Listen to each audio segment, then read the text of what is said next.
Minnesota is rust. Is this a muscle car? Not only do I think the Buick GSX is a muscle car, I think it is kind of the epitome of a muscle car. Taking your kind of average muscle car and doctoring it up as much as you can with stripes, with spoilers, with chrome wheels, all that stuff. So, as you know, your Buick GS is kind of based off your like your Skylark, your Buick Skylark, very similar to your Oldsmobile Cutlass, very similar to your Chevy Chevelle, Pontiac GTO, mid-size, full frame, rear-wheel drive, decent chassis for big engines.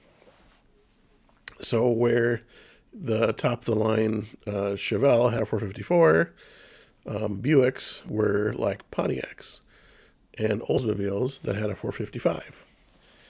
Funny how the competitiveness would be at those different sister brands. That if the Chevy had a 454, I'm sure somewhere somebody in marketing at one of the companies said, well, let's do one bigger, 455. Kind of like when the Ford 428, the FE, came out. I think it's relatively well known that the 428, measuring pure bore and stroke on a virgin block with no cleanup, is about 426 cubes. And the legend is that Ford didn't want to be a copycat with the 426 Hemi that Mopars had racing around. So they made it a 428, which is ironic that it's one bigger than a 427, which was, most people would say, was the faster, stronger, tougher motor. So here you've got your GS. So you've got your Buick Skylark GS, your Grand Sport. I don't know if it's Grand, Gran, or Grand, Grand Sport.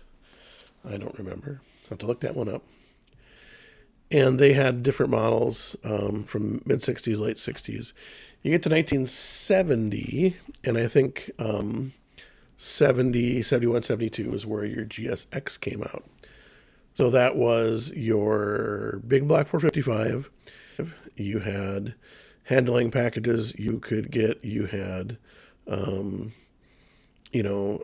bigger carburetors, dual exhaust, different gear ratios, all that kind of stuff.